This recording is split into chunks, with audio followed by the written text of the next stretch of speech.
Mais malheureusement, on se rabat vers l'histoire de Daroul et Yahkam parce qu'il n'y avait pas de capacité financière. Donc, on a assuré des projets sans pour qu'il y ait sans qu'on ferme la boucle. Aujourd'hui, Munich Re, Partner Re, Suisse Re, ce sont des grands réassureurs qui offrent des capacités de réassurance puisqu'ils ont leur window Ritakaful. Donc aujourd'hui, il y a une solution sur le marché d'assurance. Après, je termine par un point qui est très très important, permettez-moi de rajouter 2 minutes, c'est l'innovation.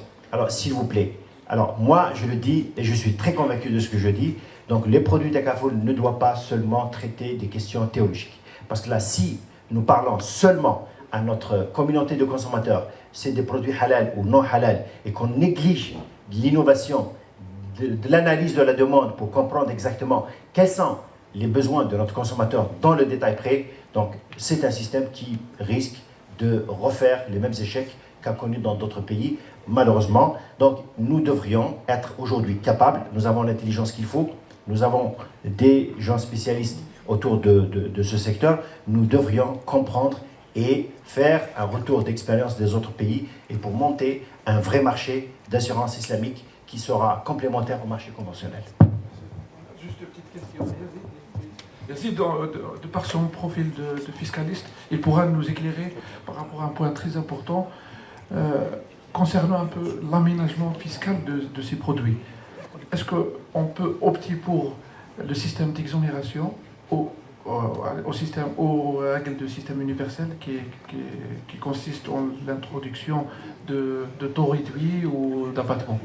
Donc on a taux réduit et abattement dans le système universel, ou bien on continuera sur le système actuel, on exonère des produits, on impose d'autres produits, etc. Enfin, le sujet de l'exonération ou des abattements, etc., en fait, ça c'est du domaine purement du législateur, en fait. Ça dépend de ce qu'il veut, l'orientation qu'il veut donner. Est-ce qu'on veut, disons, faire développer plus rapidement la finance islamique dans sa globalité, donc à partir de là on peut aller vers des exonérations, mais je pense que l'idée essentielle c'est d'aller vers ce qu'on appelle vers le respect de l'équité fiscale, c'est-à-dire un traitement identique qui ne soit pas, en fait, on ne va pas avoir un traitement qui soit destiné uniquement aux produits islamiques et d'autres produits classiques. Donc c'est de voir et de laisser après l'attractivité qui sera exercée sur un autre plan, c'est de relancer sur le plan marketing de l'offre, etc. Donc après, ça sera une question de concurrence et l'utilisateur aura tout à fait le choix de choisir entre les produits qu'il juge les plus intéressants pour lui. Donc je pense qu'il faut aller dans cet aspect-là. Bien sûr, si par exemple il y a le double point de la double taxation, il est clair que c'est pénalisant.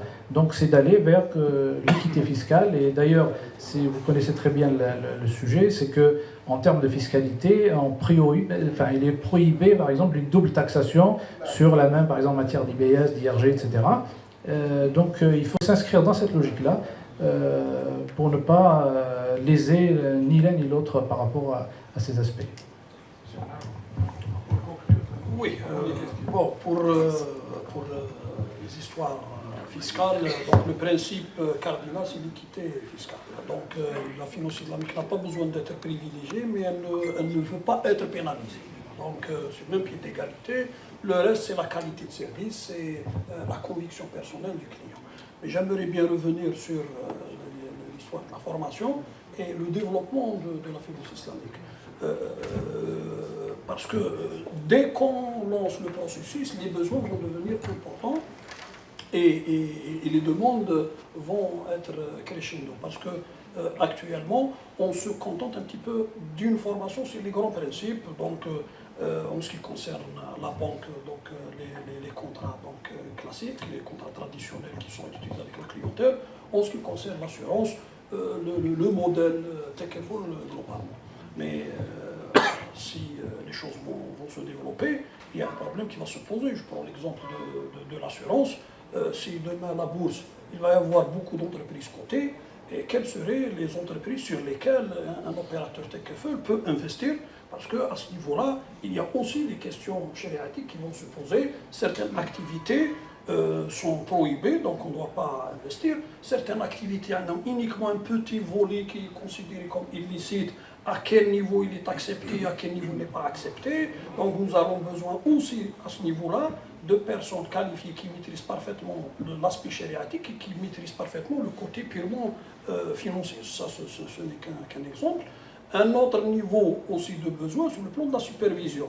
Vous posez la question, il faut une autorité. C'est une autorité qui a tous les marchés du monde. Il faut qu'il y ait une autorité de régulation qui doit veiller d'une part à défendre les petits investisseurs pour les banques et les assurés pour les assureurs, et la défense des intérêts des assureurs ou des banques. Donc c'est elle qui est l'autorité en la matière, et par voie de conséquence, c'est elle qui va trancher certains choix, et c'est elle qui va veiller à l'application de ce que va stipuler la réglementation. Parce qu'on peut prétendre être une banque islamique, on peut prétendre être une société islamique, mais au niveau de la pratique, les choses peuvent évoluer autrement. Les expériences dans les autres pays ont prouvé.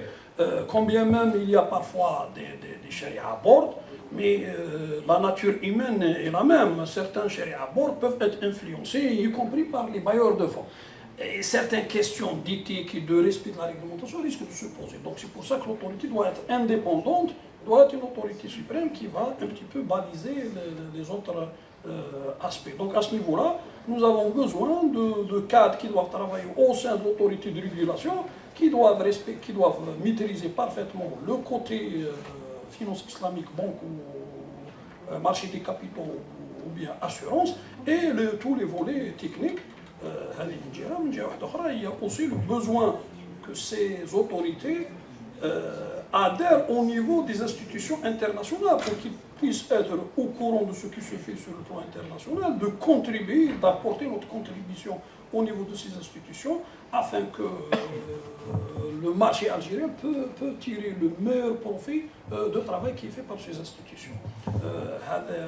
Et je termine, donc globalement pour moi, la plus importante recommandation à faire, c'est que le système est un système complet. Et jusqu'à présent, il y a beaucoup d'initiatives privées isolées.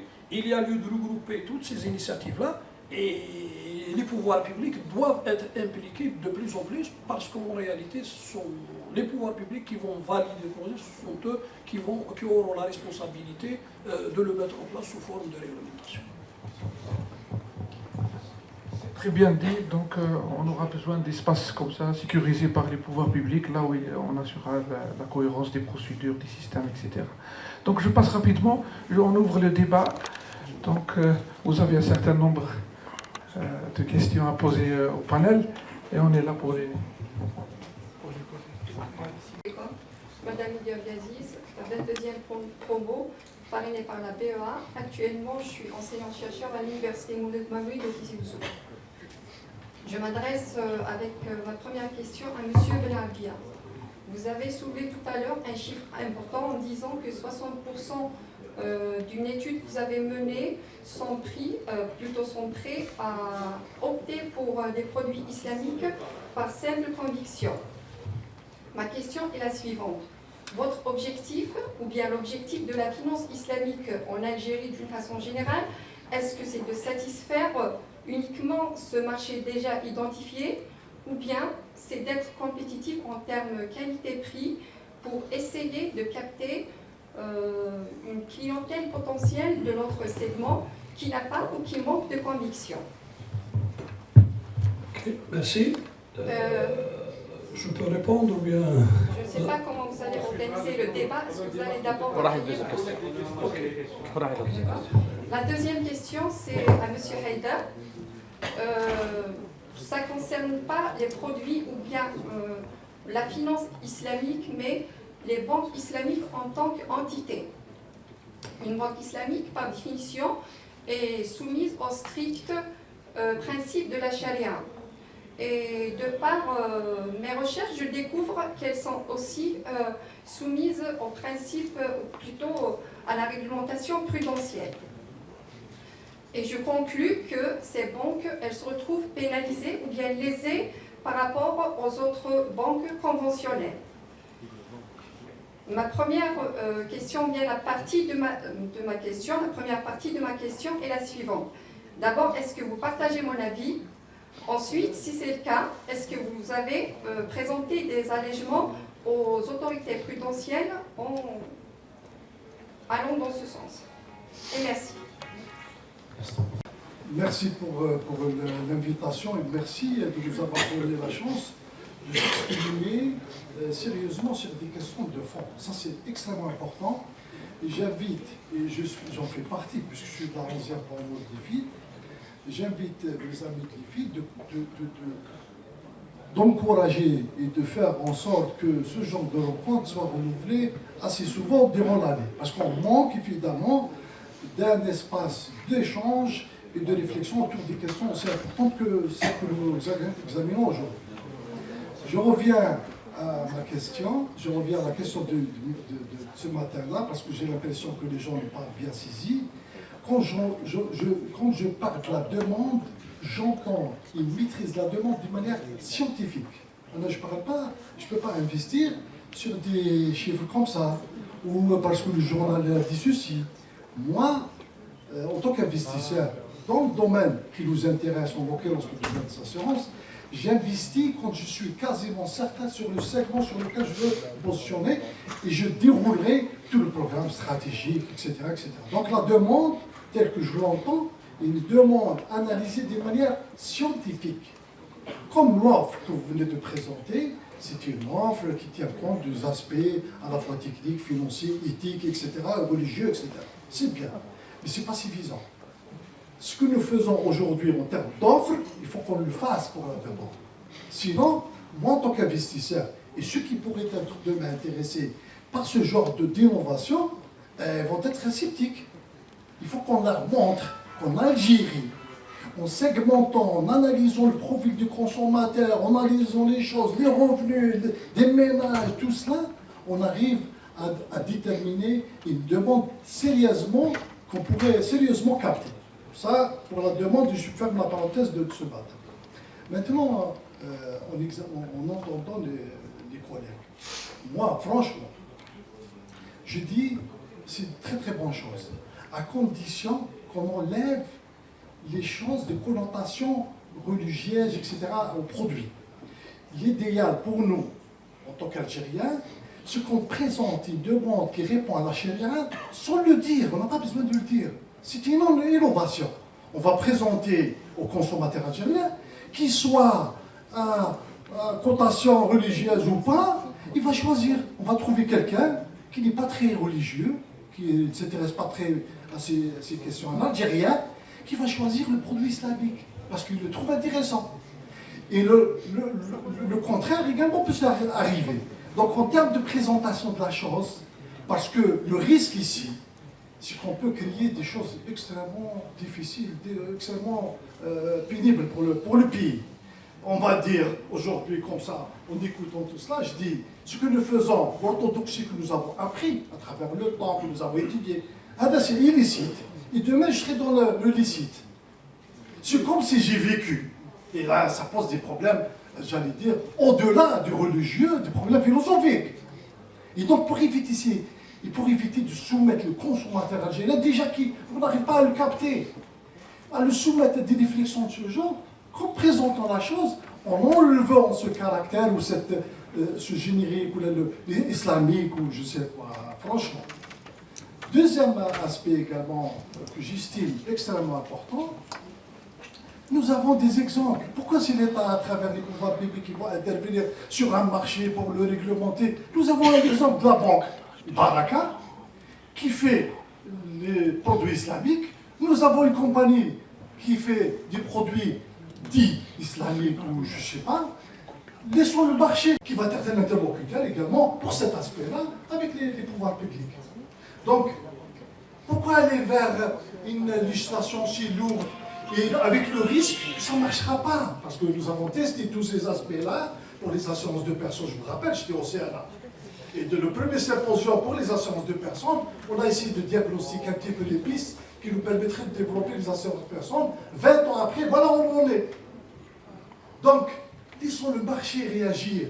Et si les entreprises dites conventionnelles voient que dans le produit islamique ou Takafoul est intéressant en termes d'affaires. Ils vont s'y inscrire, ils vont se mettre sur ce projet, parce qu'ils connaissent leurs intérêts, ils vont faire du business.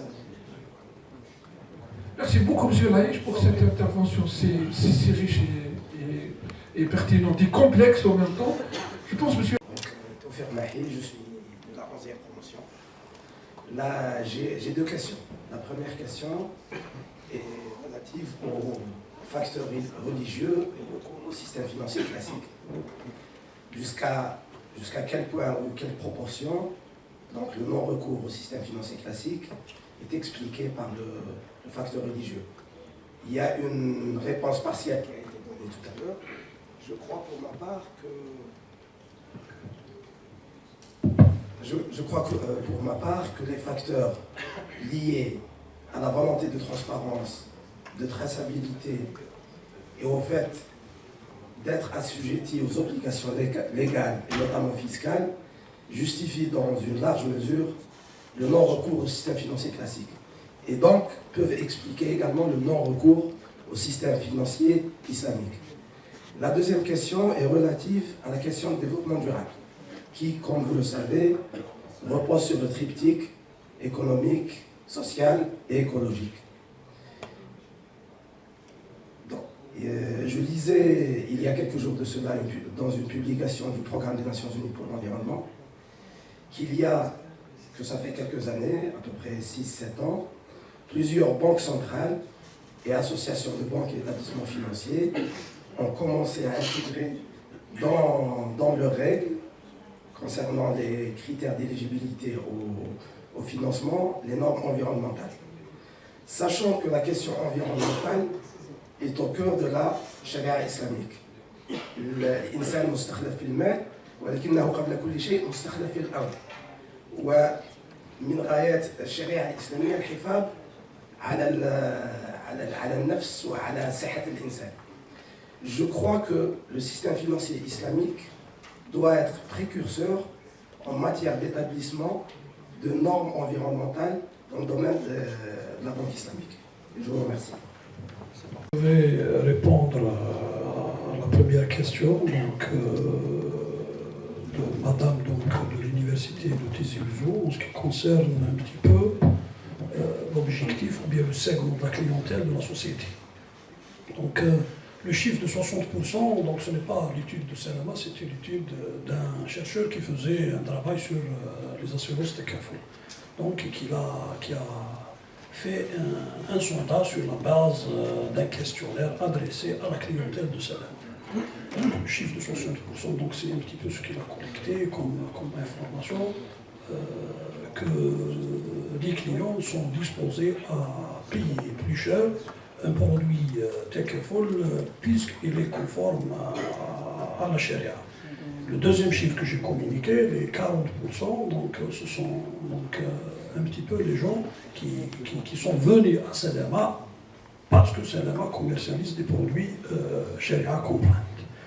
Il est évident que le produit islamique n'est pas destiné uniquement aux musulmans. Donc c'est un produit qui a toutes les caractéristiques d'un produit universel. Il est plus accessible à un musulman étant donné qu'il y a une disponibilité puisqu'il y a une conformité avec la charia. Donc le côté éthique. Maintenant, le non-musulman, donc au niveau de la Malaisie, donc les clients de la finance islamique non-musulmans sont beaucoup plus nombreux que les clients musulmans eux-mêmes. Donc, une fois le produit mis sur le marché, il devient un produit comme tous les autres produits. Et maintenant, lors de sa conception, il faut voir vers quelle population il est destiné. Nous sommes en Algérie, 99% de musulmans, c'est pour ça que ce volet, on ne l'aborde pas. Nous avons deux zouj madahib, sunni et ibadi, donc il n'y a pas beaucoup de problèmes. Mais sur le plan conceptuel, un produit est conçu sur des bases qui renvoient à la demande de la clientèle. Parmi la demande de la clientèle, la conformité vis-à-vis de la charia. Donc on ne va pas faire ni de l'idéologie ni autre chose. Maintenant peut-être le choc, le traumatisme des années 90, mais on a marqué par le volet derrière. Et c'est une vérité, je vais vous dire rapidement, lorsque le dossier de l'assurance Takaful a été soumis au niveau du Conseil national des assurances, moi j'étais présent, c'est Hadj Mohamed il était aussi présent, c'est Hadj Kif Kif, on a fait le tour. Donc on a fait le tour de la table de toutes les compagnies d'assurance et il se trouve qu'on était un petit peu, les gens qui ont travaillé sur la finance islamique étaient le dernier intervenant. Alors moi-même j'étais choqué par l'intervention des uns et des autres. Donc les représentants des compagnies non Takaful, les gens qui n'ont pas travaillé sur Takaful, étaient d'une agressivité dans le sens où les gens comprenaient que le Takaful est venu pour annuler tout ce qui est assurance classique. C'est ça notre problème. Nous ne sommes pas venus, nous ne sommes pas des faqih pour faire des fatwas. Donc il y a des grandes écoles. Je viens de dire qu'il y a une école qui dit que l'assurance classique, كاين علماء اللي قالوا l'assurance classique ماشي ما فيهاش صفات تاع التحريم ولكن الجمهور la globalité, la majorité حرمت. Mais ce n'est pas tout le monde qui a dit بلي لا ماشي حلال. Donc انت tu es libre de suivre ce que vous voulez. Maintenant la majorité قالت بلي حلال, la majorité demande ce type de produit. Nous en tant qu'opérateur économique on est là pour répondre à ce produit, mais pour respecter, que ce soit sur le plan éthique ou sur le plan réglementaire, tout ce qui est stipulé dans ce sens. Donc, pour cela, c'est un chiffre, 40-60% disent que nous sommes nous sommes disposés à payer plus cher pour que le produit soit conforme, et 40% égalo obligé parce que c'est conforme. Le reste, 60% ne l'ont pas dit. Ils ont répondu autrement à la question, je ne me rappelle pas des proportions. Donc ça veut dire que c'est des gens lambda qui viennent à Salama parce qu'il y a une certaine qualité de service, il y a une certaine proximité, il y a une certaine disponibilité sur tous les autres facteurs et les arguments commerciaux qui peuvent être invoqués par n'importe quel client. Donc le produit il est proposé aux citoyens lambda et lui il a le libre choix de le prendre ou pas. Ce n'est pas dans la stratégie de l'entreprise de répondre à un segment de population en tenant compte de leurs convictions religieuses. Donc ça, c'est une réponse claire, nette et précise. Je ne sais pas si je continue à répondre aux autres questions qui sont relatives à l'assurance. Voilà. Je reviens un petit peu, encore une fois, sur l'intervention de M. Laïch sur le plan de la maîtrise scientifique de la demande. Il est évident, ça c'est un principe universel. On ne va pas s'engager comme ça, les yeux fermés. Maintenant, certains aspects, je viens de dire qu'il y a un chercheur qui était en train de travailler, qui a fait une petite enquête sur la clientèle célèbre. Est-ce qu'elle est suffisante? Est-ce qu'elle répond à tous nos attentes sur toutes les questions qui sont autour de cette question? La réponse est évidemment non. Il y a certaines questions d'une importance capitale qui nécessitent plus de moyens, plus l'échantillon doit être beaucoup plus important, etc. Là, tu trouves la stratégie. Il y a la stratégie d'un grand intervenant, il y a la stratégie où on a demandé l'intervention du pouvoir public pour aider. Et non pas pour dire qu'il faut aller vers tel produit. Donc les pouvoirs publics, le problème se pose actuellement. Nous devons répondre à la question vers quel modèle nous devons aller, vers quel schéma nous devons aller, vers quel type de décision. Donc il y a un problème, le Sharia Board national.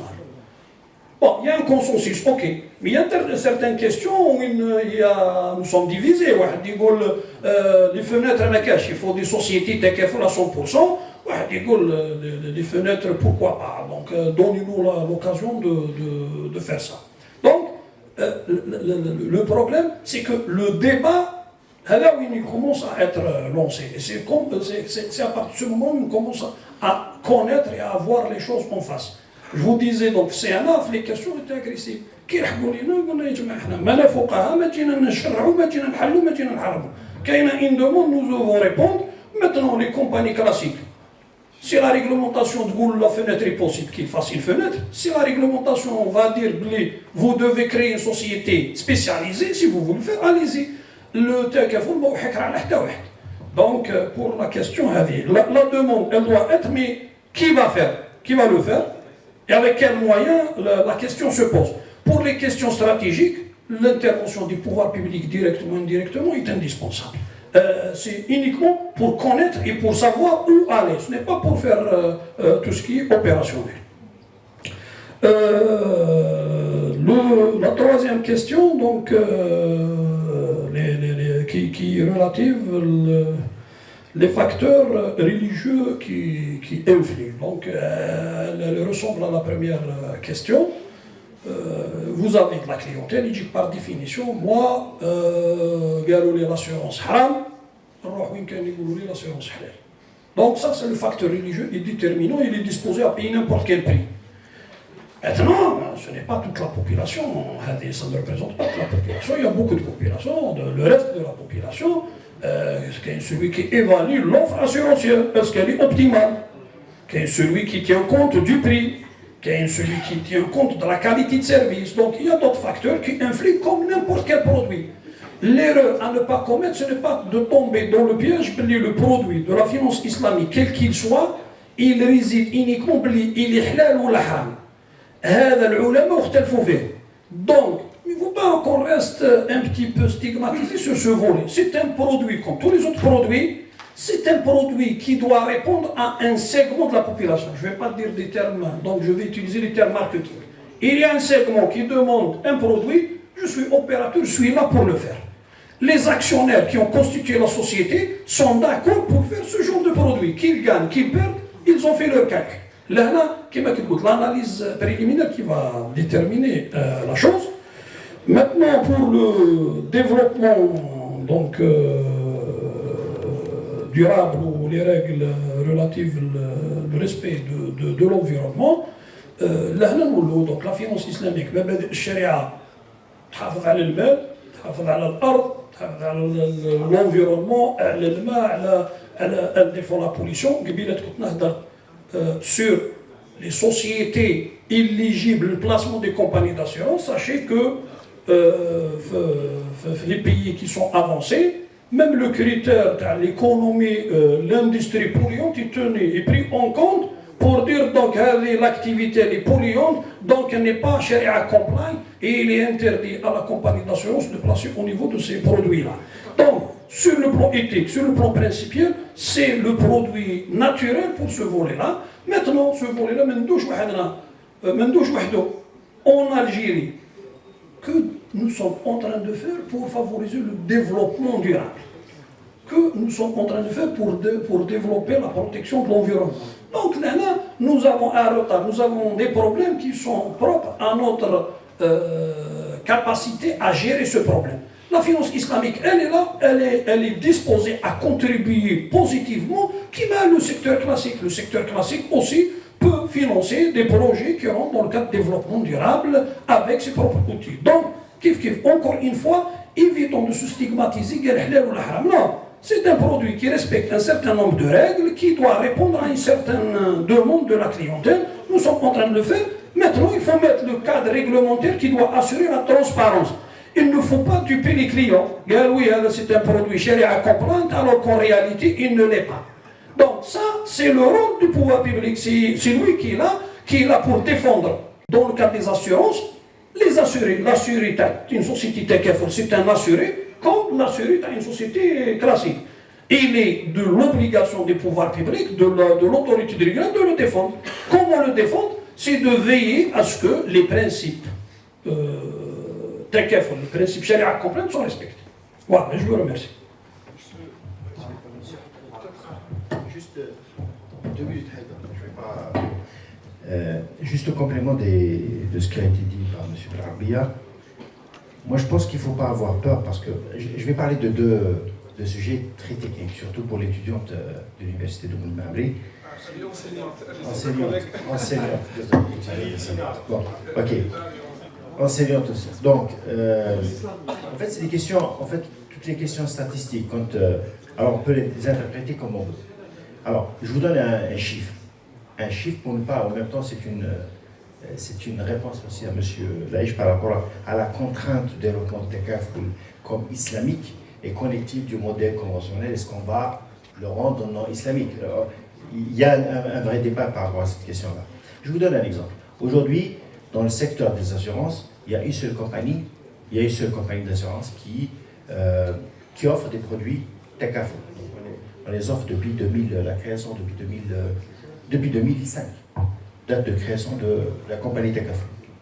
Okay. Alors, Salama, j'ai eu aussi à diriger cette compagnie avant que je quitte et être remplacé par M. Benarbia.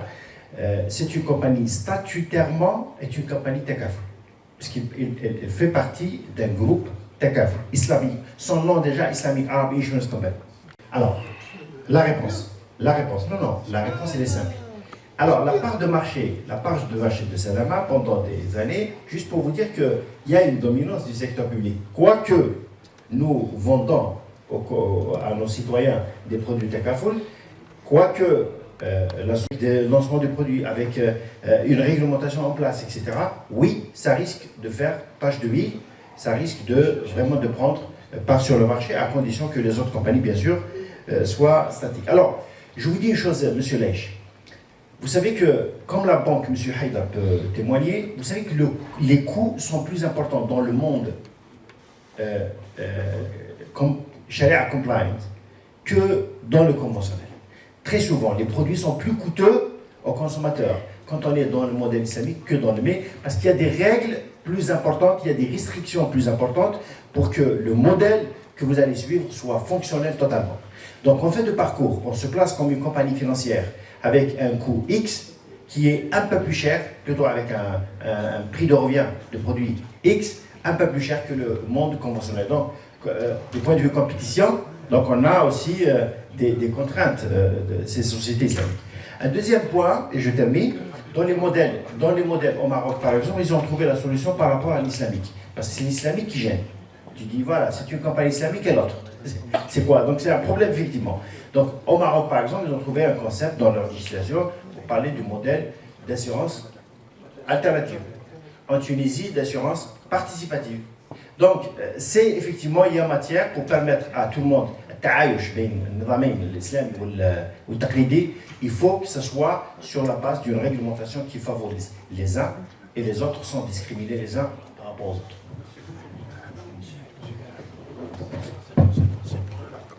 في هذه المنطلقات الدينيه ولهذا يعني كما قلت يعني منهج يعني قانون يعني ما نقدرش نقولوا يعني كنتكلموا على الشريعه حقيقه لما نتكلموا ماليه اسلاميه فيها نوع ما من الاقصاء بمعنى الذين يتعاملوا بها كانوا خارجين عن المله يعني ليسوا مسلمين هذا غير صحيح يعني حتى المسلم قد يرتكب معصيه ويبقى مسلما يعني ماهوش لا تخرج من المله ولكن يعني لما نتكلم مثلا على لا فينانس ايتيك ما نقولوش الناس حاب يقول لا فينانس يعني با ايتيك هذه ايمورال كما نتكلم على فينانس سوليدير معناتها l'investissement solidaire, l'autre investissement n'est pas solidaire. Bon, c'est des appellations techniques qui sont rentrées dans les normes, rentrées dans la terminologie bancaire et financière, et surtout à l'international maintenant. Le terme finance islamique est devenu un label pour désigner une certaine façon de pratiquer la banque, de pratiquer l'assurance, de pratiquer les opérations de marché. باش نرجع للسؤال تاع الاخت الاستاذه متيزي وزور effectivement c'est une question technique la réglementation prudentielle il est vrai que les particularités les spécificités de la finance islamique font que elle devrait normalement être soumise à une réglementation prudentielle spécifique.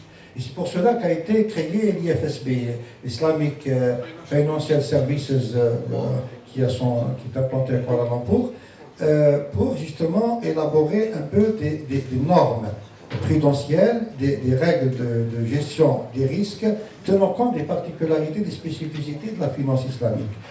À titre d'exemple, en matière de ratio prudentiel, l'IFSB préconise que le ratio, par exemple, de solvabilité, le ratio coût, soit réaménagé pour tenir compte du fait qu'une partie des dépôts des banques islamiques sont des dépôts participatifs, c'est-à-dire les déposants sont des investisseurs et pratiquement des quasi-actionnaires.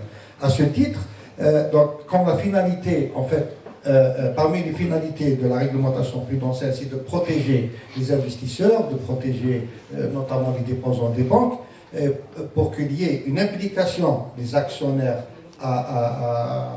en mesure un peu du niveau des risques qui font prendre à l'institution. Et du fait que c'est une partie de ces déposants, les déposants dans les comptes d'investissement sont des investisseurs, donc ils concourent au risque.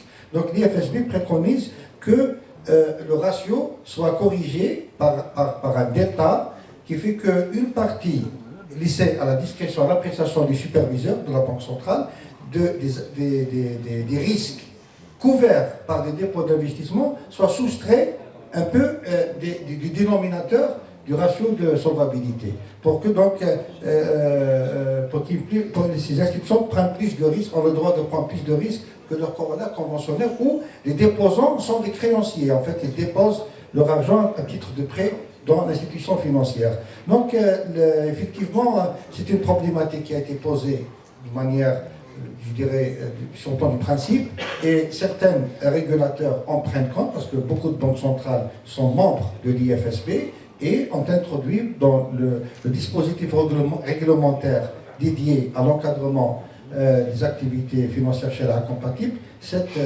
distinction, cette nuance. Ce n'est pas le cas en Algérie, dans de nombreux pays, mais pour moi, je considère que ce n'est pas un problème majeur. Moi, je pense qu'en l'état actuel de l'organisation du marché, du niveau de développement et de maturité des banques islamiques, il serait préférable qu'elles soient astreintes au même régime réglementaire que leurs consoeurs conventionnels, et ça ne pose pas un problème ni de conformité aux principes les régissants, ni une contrainte dans la gestion de ces banques. Bien au contraire, c'est une façon de protéger et ces banques et leurs déposants. Parce que vraiment, on est en fin de journée. Bon, j'ai juste 4 petites remarques. Ah ouais. Sachez que aux États-Unis, on ne considère pas l'activité des assurances comme une activité commerciale. Et là, on rejoint l'approche des fuqaha quant à l'activité des assurances. Et là, je ne vais pas trop m'étaler parce que ça me prendra beaucoup de temps. Voilà. Numéro 2, c'est-à-dire qu'on ne peut pas, comment dire, نستغلوا حاجة المتعامل الاقتصادي إلى التغطية من كوارث معينة أو من أخطار معينة. On va financiariser ce besoin. C'est du point de vue éthique, c'est pas acceptable. C'est pour cela que la Cour fédérale des États-Unis a émis un arrêt en 1869 et qui est toujours en cours, en vigueur, qui interdit de considérer les opérations d'assurance comme des opérations, ou l'assurance comme une opération commerciale. Deuxième remarque, vite.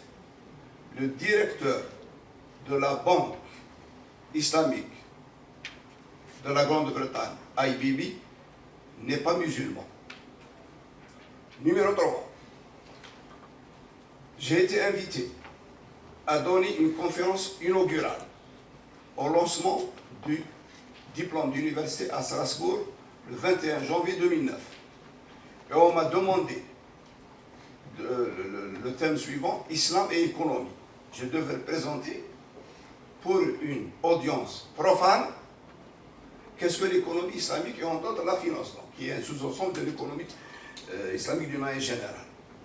Et pour convaincre l'audience que l'acte économique dans la conception islamique est universel, j'ai pris 2 exemples. Parce qu'en économie, nous avons le volet monétaire et financier, nous avons l'économie réelle. Je vous pose la question suivante. Ayyam al-Nabi sallallahu alayhi wa sallam. Quel système financier était consacré? Quel système monétaire était consacré? C'était quoi? C'était le bimétallisme. Nizam al-Ma'dani. Il y avait le dinar byzantin et le dirham perse. Si. Le dinar romi ou le dirham farisi. Est-ce que le prophète sallallahu alayhi wa sallam a changé la monnaie? Non, il n'a pas changé. Donc il y a un caractère universel de la monnaie. L'aspect maintenant, économie réelle. Le prophète sallallahu alayhi wa sallam était client chez un commerçant juif. Vous le savez bien. Donc il n'a pas dit à des juifs, haram ta'amul. Donc là c'était convaincant, parce qu'il fallait vraiment clarifier cette question. Dernier point, bon, finance alternative, finance éthique, finance conventionnelle, solidaire. En Occident, on n'a pas trouvé mieux que le qualificatif d'islamique. Non pas comme connotation religieuse, mais par ses spécificités. Parce qu'il y a toujours une spécificité de la finance islamique par rapport à ces qualificatifs que je viens de dire. Donc c'est un qualificatif universellement consacré. On n'a pas à réinventer la roue. On dit finance islamique, on dit banque islamique, mais sans connotation religieuse. Et c'est pour ça que المنبر نحيي رئيس الحكومة لما قال البنوك الإسلامية tout simplement. Donc الحمد لله على التغطية السياسية. Maintenant à nous de bien travailler ce chantier. Wassalamu alaikum. Avant d'entamer les Le marché financier ou la bourse reste le parent pauvre dans le processus, dans le monde de la finance islamique, mais dans la préparation, pendant la préparation du numéro 1 qui sera mis en ligne dans les prochains 10 jours, notre magazine spécialisé. Je dis spécialisé, mais il sera adressé aux spécialistes et au grand public, puisque ça sera le premier. J'ai rencontré un sujet en préparant les rubriques de notre magazine. Comme les panélistes ont introduit les 3 volets de la finance islamique, il y a le financement du développement. J'ai trouvé un cas, et ce n'est pas une question, c'est une suggestion, c'est un partage de l'information, surtout que nous avons dans notre présence presque que des spécialistes, des professionnels.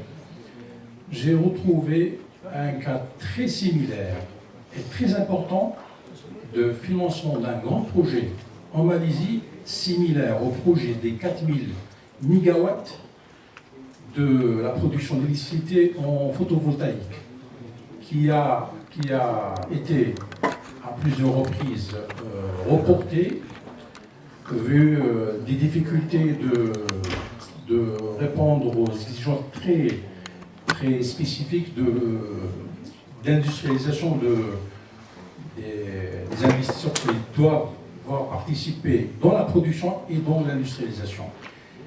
Les Malaisiens ont un projet presque qui a un volume du double. On a un projet de 4000 MW, les Malaisiens ont un projet de 7000 MW. Ils ont fait appel à un produit qui est d'origine, un produit de la Banque mondiale. C'est un partage, c'est une proposition, c'est une suggestion qui peut susciter le commentaire de M. Benmouhoub et le commentaire de M. Haïdar, puisque j'en ai parlé à M. Haïdar. Donc c'est un produit de la Banque mondiale qui a été adopté par les Malaisiens. C'est le Green Bonds. C'est les bons verts ou les obligations vertes.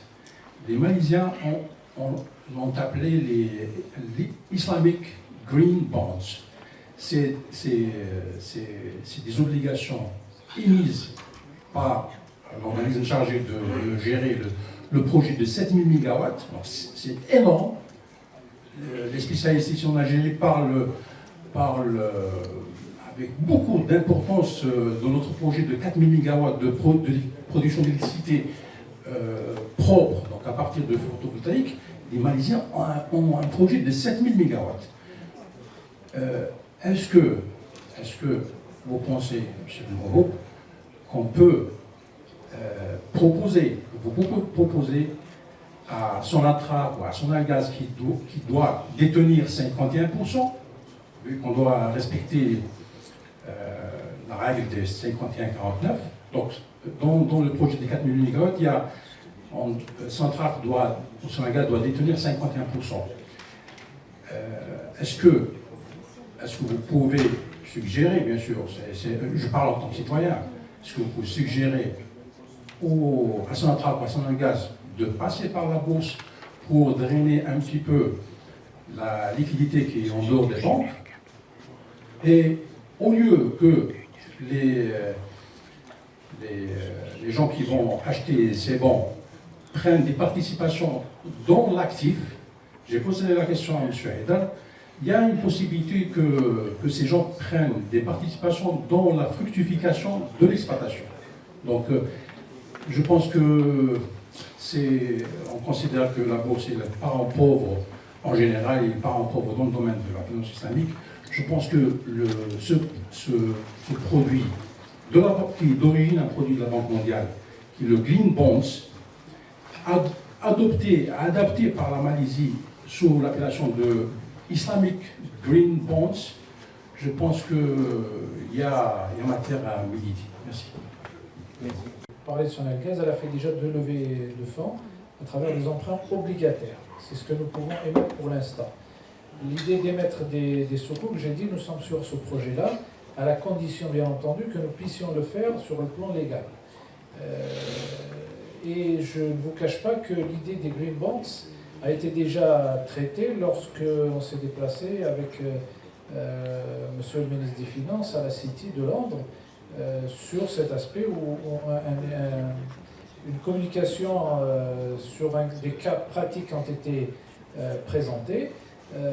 Donc l'idée serait de voir comment pouvoir lever des fonds en émettant des Green Bonds.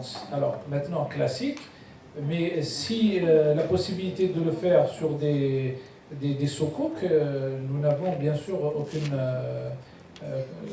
nous sommes demandeurs de ce genre d'opération. Encore une fois, c'est l'idée de suggérer cela, il faudrait que nous puissions le faire tout en ayant l'arsenal juridique qui nous le permette. Parce que proposer des choses que nous ne pouvons pas concrétiser risque aussi de discréditer davantage le marché boursier qui est déjà en fait qui souffre en fait à émerger. Mais sinon l'idée elle est intéressante à plus d'un titre. Mais il y a aussi d'autres aspects que nous avons déjà suggérés sur des financements qui pourraient être faits par la bourse sur beaucoup de projets, que ce soit dans le BTP, que ce soit dans l'énergie, que ce soit dans tous les secteurs. Il y a énormément de possibilités. Reste, comme je l'ai dit encore une fois, est-ce que le produit puisse être mis en place, autorisé sur le plan légal. Monsieur. Un peu sur le même. Pour rester un peu sur le même, disons sur le même siège d'idées, moi j'aurais aimé que le panel aborde aussi cette problématique de sous. Sous quel angle?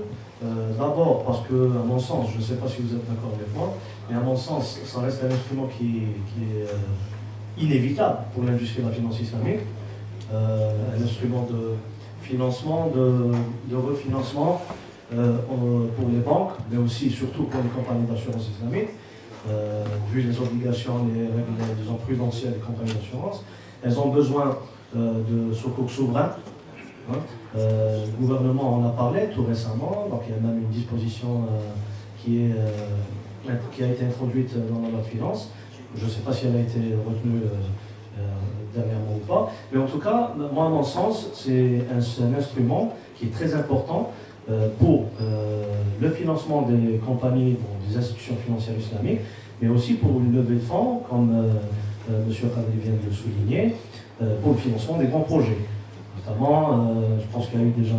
Haïdar avait déjà proposé la structuration d'un financement en partant de Soko pour financer de grands projets tels que le projet du port de Cherchal ou un autre projet.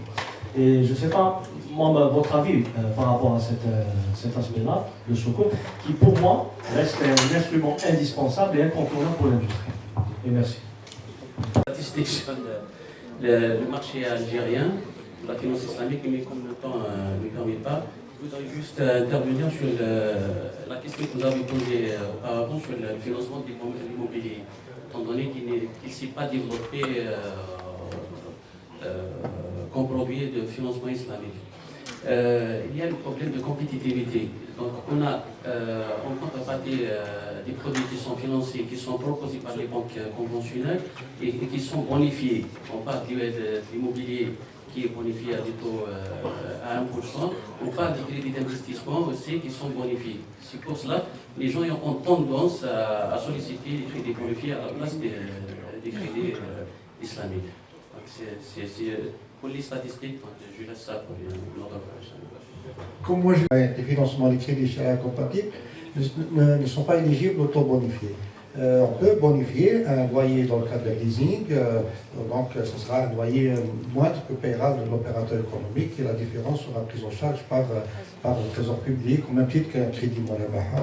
Ça ne pose pas de problème, sauf que les conditions d'accès pour la bonification de crédit immobilier, on exige que le portefeuille soit assuré, la totalité du portefeuille soit assurée auprès de la CGC, la caisse de crédit immobilier. Je ne sais pas si cette condition existe toujours, c'est ça qui freine un peu l'accès, l'utilisation de ces bonifications par les banques islamiques.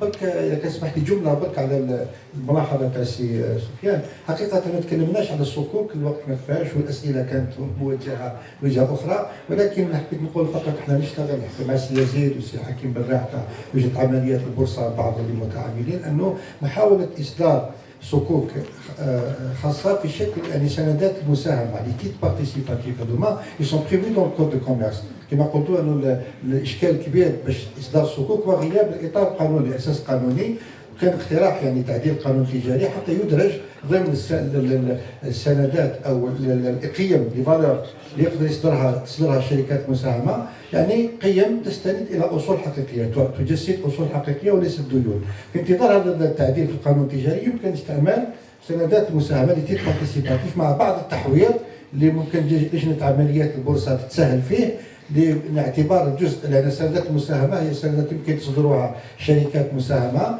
لاجل يعني 5 سنوات او تحديدها الشركه على انه تسديدها يكون بعد تسديد السندات العاديه يعني الدائنين العاديين هما سي تيت سوبوردوني. دونك المشكل هذا هو يمكن اعتبارها يعني في حاله وجودها فقط يعني هي الوحيده اللي تصدرها الشركه يمكن تعتبر كسندات عاديه والجزء الثابت يساوي الصفر تاع العائد تاعها لا rémunération fixe est égale à zéro, il ne reste que la rémunération variable. Je pense qu'il faut faire un peu d'innovation, un peu d'ingénierie pour rendre ce produit à la fois conforme à la législation et à la réglementation de la COSOB et en même temps conforme aux principes de الشريعة. الاقتراح الثاني هو سندات سيادية قائمة على أساس تسكيك حق المنفعة حق الانتفاع c'est-à-dire la titrisation de l'usufruit d'une infrastructure publique, étatique, pour permettre donc à l'État de reprendre en leaseback ce droit, cet usufruit, et en même temps respecter les préceptes de Sharia et rendre l'opération flexible et réalisable, aussi bien pour l'État que pour les éventuels investisseurs. Merci. Si Yazid Sahidat Ibrahim à mon nom et au nom du bureau de l'association, je vous remercie donc d'être venu aujourd'hui, de participer à ces deux panels. Les panels étaient un peu encombrés avec ce nombre important d'idées, de process, de procédés financiers, etc. Je passe rapidement la parole à notre président. Donc, merci beaucoup. Merci, professeur Tia, de votre intervention. Donc, ainsi s'achève cette journée d'études qui nous a permis de voir l'étendue de ce procédé des finances islamiques et leurs caractéristiques, ainsi que donc les manipulations délicates qu'il faut apporter donc à notre appréhension de la chose, car la conduite du changement est un aspect délicat et pas facile à opérer, surtout par rapport à des pratiques qui sont ancrées en nous, donc en matière des finances qui sont pratiquées aujourd'hui.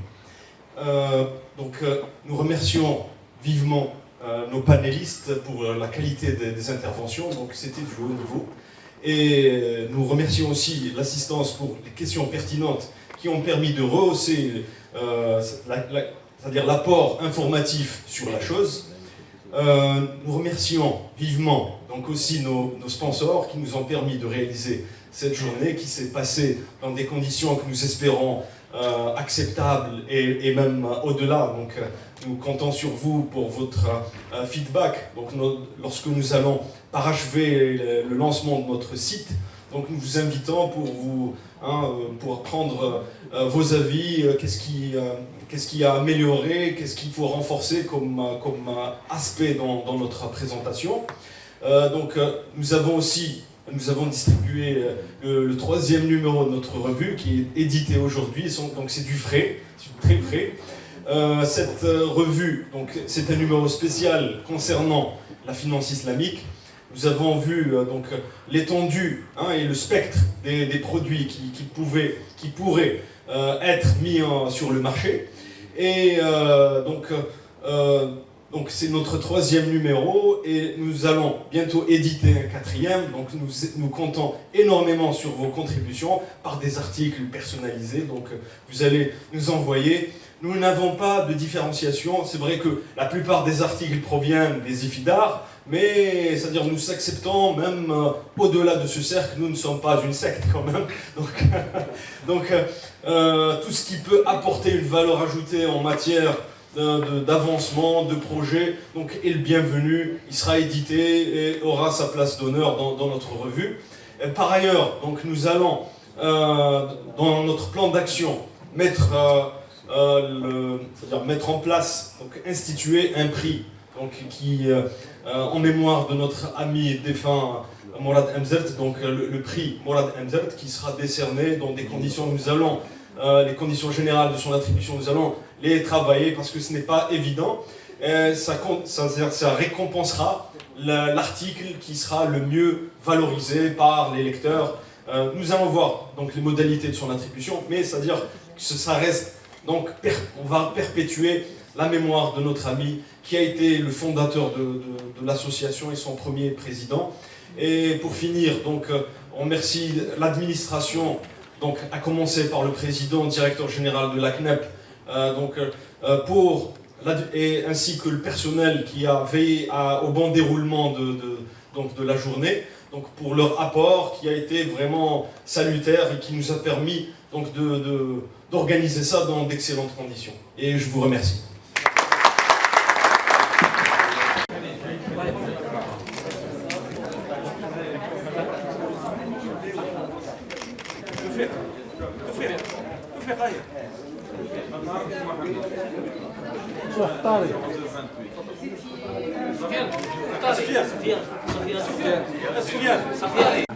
شوية بس جبت شوية بس. Très bien.